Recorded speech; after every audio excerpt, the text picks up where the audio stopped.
आत्मनिर्भर बनो। चाणक्य ने चंद्रगुप्त को यह महत्वपूर्ण शिक्षा दी थी कि आत्मनिर्भरता जीवन की सबसे बड़ी शक्ति है।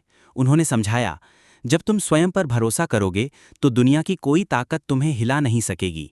निर्भरता से मुक्ति ही सच्चा स्वतंत्रता का मार्ग है। चंद्रगुप्त के जीवन में यह शिक्षा क्रांतिकारी साबित हुई।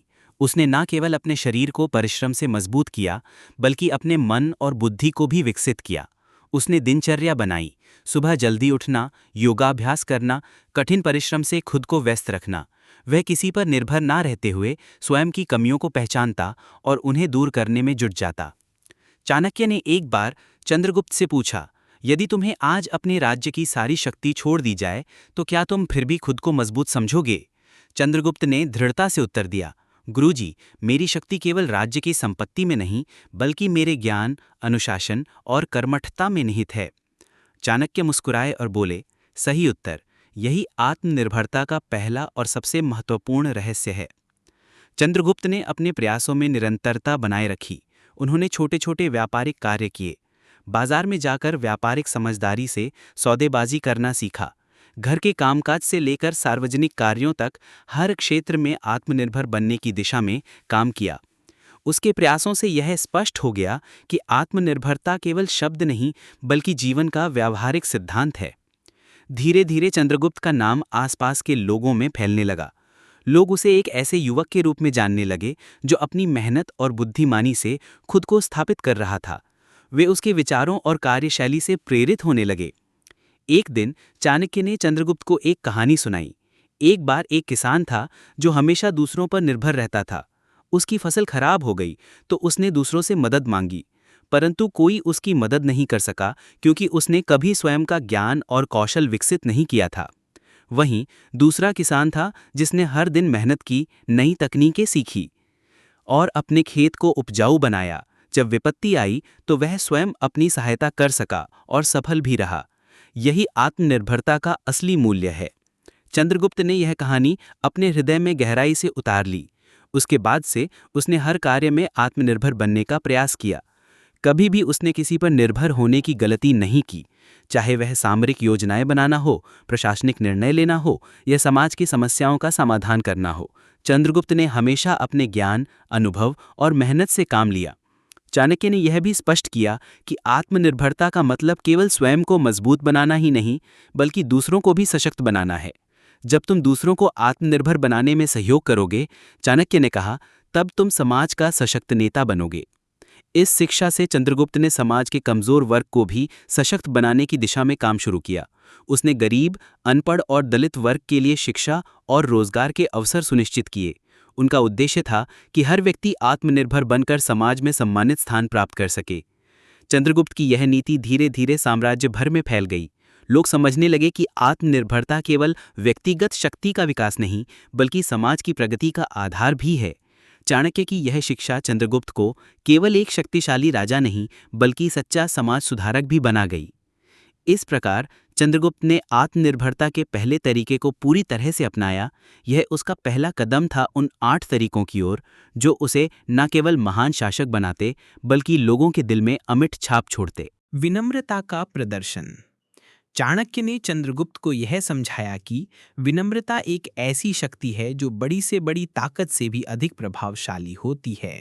उन्होंने कहा, गर्व और अहंकार का पल्ला कभी मत पकड़ना। विनम्रता से लोग तुम्हारे पास आकर्षित होंगे, क्योंकि सच्चा आत्मसम्मान दूसरों के प्रति सम्मान दिखाने में है।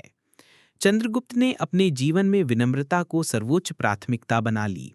वह कभी भी अपने उच्च पद का प्रदर्शन नहीं करता। भले ही वह राजा बनने की राह पर था, परंतु अपने व्यवहार में वह सबसे सामान्य और स्नेही व्यक्ति बना रहा। उसने समझा कि केवल आदेश देने से कोई आदर नहीं बनता, बल्कि लोगों के दिल में जगह बनाने से सम्मान प्राप्त होता है। चाणक्य ने उसे एक प्रेरणादायक उदाहरण दिया। एक बार एक राजा अपने महल के अंदर घमंड में जी रहा था। उसने अपने प्रजा के प्रति अरुचि और तिरस्कार दिखाया। एक दिन प्रजा ने उसका विरोध किया और उसे महल से निकाल दिया गया। वहीं एक दूसरा राजा था जिसने हमेशा प्रजा की सेवा की, उनकी बातें सुनी और उनके दुख दर्द में भागीदार बना। लोग उसके साथ स्वयं जुड़ गए और उसे कभी अकेला नहीं छोड़ा। यही विनम्रता का प्रभाव है। चंद्रगुप्त ने यह शिक्षा आत्मसात करते हुए अपने व्यवहार में व्यापक परिवर्तन किया। वह प्रजा से मिलना जुलना पसंद करता, उनके दुख सुख में सहभागी बनता। उसने गरीबों के बीच जाकर उनके साथ समय बिताया, उनकी समस्याओं को समझा और उनका समाधान किया। उन्होंने यह नहीं माना कि केवल सामरिक या प्रशासनिक दृष्टि से ही राजा का कर्तव्य पूरा होता है, बल्कि सामाजिक और मानवीय दृष्टि से भी वह जिम्मेदार था। एक बार चंद्रगुप्त ने स्वयं बाजार में जाकर एक गरीब व्यापारी की मदद की।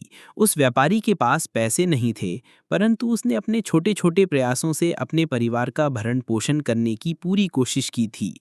चंद्रगुप्त ने न केवल उसकी समस्या सुनी, बल्कि उसे व्यापार बढ़ाने के लिए आवश्यक सहायता भी दी।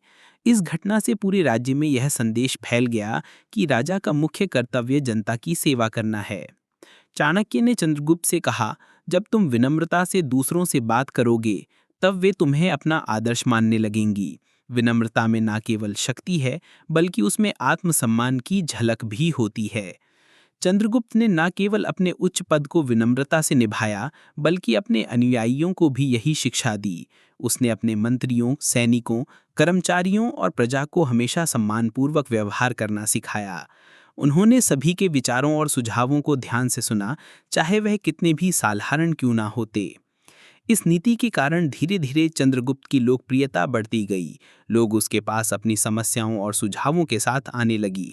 उन्होंने देखा कि चंद्रगुप्त का दिल बड़ा और विचारों का विस्तारशील है। उसकी विनम्रता ने उसे एक सशक्त लेकिन प्रिय शासक बना दिया। समय के साथ यह स्पष्ट हो गया कि विनम्रता केवल एक गुण नहीं, बल्कि एक ऐसा उपकरण है जिससे लोगों का विश्वास और समर्थन प्राप्त होता है। चाणक्य की ये शिक्षा चंद्रगुप्त को समाज के हर वर्ग में लोकप्रिय बनाती गई। लोग न केवल उसके साथ काम करना पसंद करने लगे, बल्कि उसकी सलाह को भी सर्वोच्च मानने लगे। इस प्रकार चंद्रगुप्त ने विनम्रता का दूसरा तरीका अपनाया और इसे अपने जीवन का अविभाज्य हिस्सा बना लिया। यही तरीका उसके व्यक्तित्व को संपूर्ण रूप से सशक्त बनाने में मददगार साबित हुआ। निष्पक्षता का पालन करो।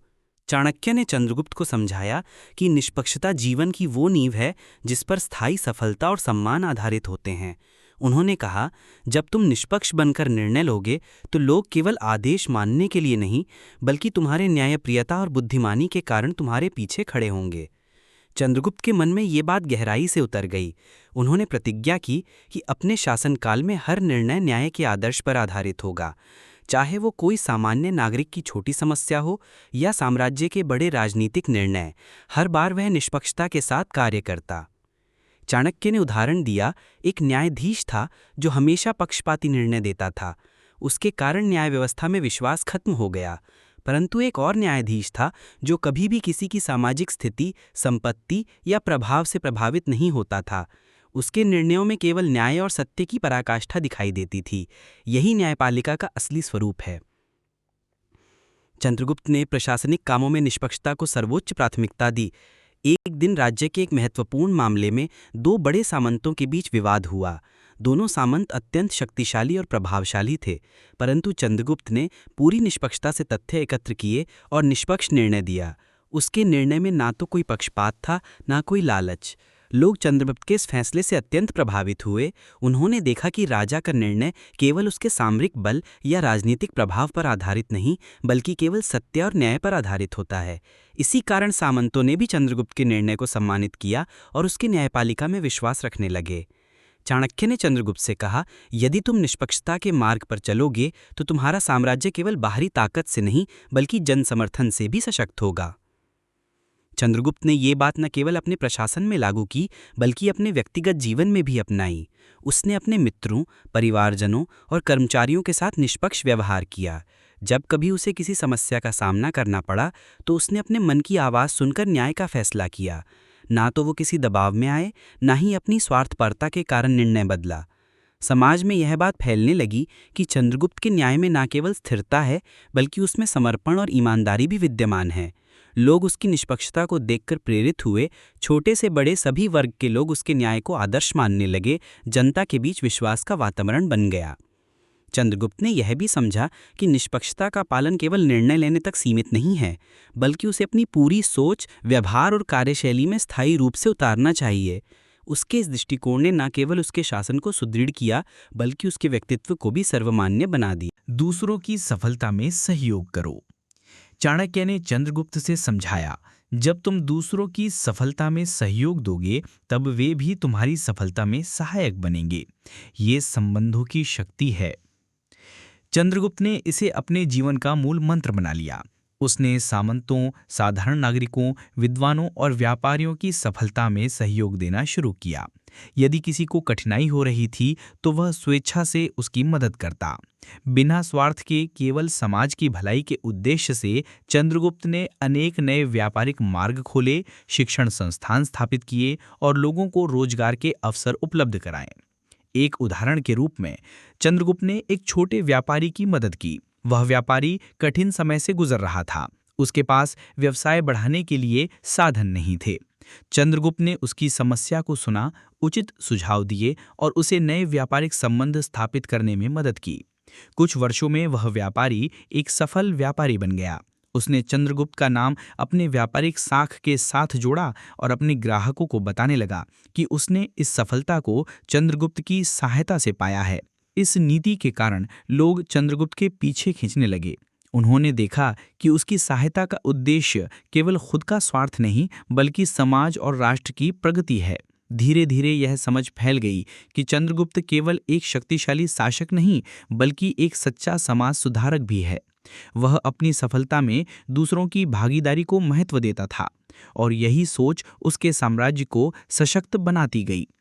एक दिन चाणक्य ने चंद्रगुप्त से कहा, सफल नेता वही है जो न केवल अपनी प्रगति पर ध्यान दे बल्कि दूसरों को भी सशक्त बनाकर आगे बढ़ने का अवसर दे। यह सहयोग की शक्ति है। चंद्रगुप्त ने न केवल सामंतों और व्यापारियों की मदद की बल्कि छोटे किसानों और गरीबों के लिए भी योजनाएं बनाई।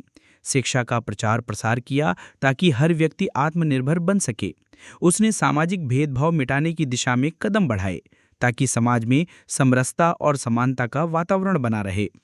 इस नीति ने साम्राज्य को एकजुट किया। हर वर्ग ने महसूस किया कि वे चंद्रगुप्त के साथ मजबूती से खड़े हैं। उनका विश्वास बढ़ा और साम्राज्य का विकास अडिग गति से हुआ। चंद्रगुप्त की ये नीति न केवल शासन की मजबूती बनी बल्कि समाज में सकारात्मक परिवर्तन भी लाई। निष्कर्ष, चाणक्य नीति का अमूल्य संदेश। चाणक्य नीति के 5 प्रमुख तरीके: आत्मनिर्भर बनना, विनम्रता का प्रदर्शन, निष्पक्षता का पालन, शब्दों की शक्ति को समझना और दूसरों की सफलता में सहयोग करना, चंद्रगुप्त मौर्य को एक महान शासक और समाज सुधारक बनाते हैं। इन सिद्धांतों को अपनाकर चंद्रगुप्त ने न केवल अपने साम्राज्य को बलशाली बनाया बल्कि जनता के दिल में अमिट छाप भी छोड़ी। चाणक्य की यह शिक्षा आज भी हमारे लिए प्रासंगिक है। जब हम स्वयं पर विश्वास रखेंगे, विनम्रता से पेश आएंगे, निष्पक्ष रहेंगे, सोच समझकर बोलेंगे और दूसरों के उत्थान में सहायक बनेंगे, तभी लोग स्वाभाविक रूप से हमारे पीछे आएंगे। यही चाणक्य नीति का सार है। अपने व्यवहार और सोच में सकारात्मक बदलाव लाकर हम समाज में सशक्त नेतृत्व स्थापित कर सकते हैं। इस प्रकार चंद्रगुप्त मौर्य ने चाणक्य के अमूल्य मार्गदर्शन को अपनाकर न केवल अपने समय का सबसे प्रभावशाली शासक बना बल्कि आने वाली पीढ़ियों के लिए एक प्रेरणा स्रोत भी बन गया। यह कथा हमेशा प्रेरित करती रहेगी कि सच्चा नेतृत्व केवल सत्ता का उपयोग नहीं बल्कि समाज और व्यक्तित्व की प्रगति में योगदान देने में है।